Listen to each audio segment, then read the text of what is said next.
সদ্য সাবেক প্রধানমন্ত্রী শেখ হাসিনার ক্ষমতার থাকা শেষ কয়েক ঘন্টা কেমন ছিল?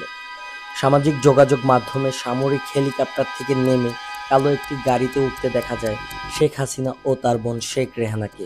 নির্ভরযোগ্য তথ্যসূত্রে জানা যায়, তখন তারা হজরত শাহজালাল আন্তর্জাতিক বিমানবন্দরে বঙ্গবন্ধু বিমান ঘাঁটি রানওয়ে থেকে সামরিক একটি উড়োজাহাজ করে শেখ হাসিনার রাজনৈতিক আশ্রয়ের উদ্দেশ্যে দেশ ছাড়ে।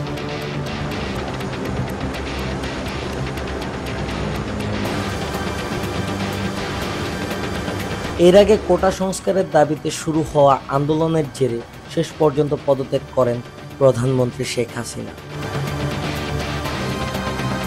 বৈষম্য বিরোধী ছাত্র আন্দোলনের এক দফা দাবির দ্বিতীয় দিনেই সরকারের পতন ঘটে। 15 বছরের বেশি সময়ে ক্ষমতা থাকা শেখ হাসিনার বঙ্গভবনে নয়, বরং পদত্যাগ করেছে গণভবন থেকে। এমনকি বাংলাদেশও তাকে ছাড়তে হয়। পদত্যাগের আগে শেষ মুহূর্ত পর্যন্ত পরিস্থিতি নিয়ন্ত্রণের চেষ্টা করেছিলেন তিনি। পরিস্থিতি নিয়ন্ত্রণে নেই বুঝতে পারে শেখ হাসিনার উপদেষ্টা সহ কয়েকজন নেতাকর্মী। কিছুতেই তিনি মানতে চাচ্ছিল না পরিস্থিতি নিয়ন্ত্রণে নেই। তিনি সোমবার কারফিউ কড়াকড়ি করতে চাপ দেন রাষ্ট্রীয় বাহিনীর শীর্ষ কর্মকর্তাদের।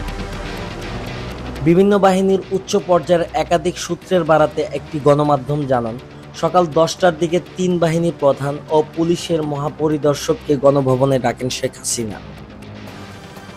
পরিস্থিতি নিয়ন্ত্রণে না নিতে পারায় ক্ষোভ প্রকাশ করেন। সে সঙ্গে বিশ্বাস করে তাদের শীর্ষ পদে নিয়োগ দিয়েছেন বলে হতাশা প্রকাশ করেন।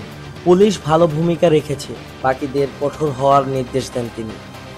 পরিস্থিতি আর সামাল দেওয়া যাবে না উল্লেখ করে তাকে পদত্যাগের কথা বলা হয়, তবে তিনি মানতে চাচ্ছিলেন না। পরে কর্মকর্তারা শেখ রেহানার সঙ্গে আলোচনা করে পরিস্থিতির কথা জানান। শেখ রেহানা তখন বড় বোনকে বোঝান, তবে তাতেও রাজি হন না শেখ হাসিনা। পরে এক শীর্ষ কর্মকর্তা কথা বলেন সজীব অজেদ জয়ের সঙ্গে। পরে জয়ের কথায় পদত্যাগ করতে রাজি হন শেখ হাসিনা, তবে জাতির উদ্দেশ্যে একটি ভাষণ রেকর্ড করতে চান। তবে গণভবন অভিমুখে লাখ লাখ ছাত্র জনতা আসছে এমন সংবাদের মাত্রই 45 মিনিট সময় দেওয়া হয় শেখ হাসিনাকে। ফলে ভাষণ রেকর্ড করার সময় পাননি তিনি।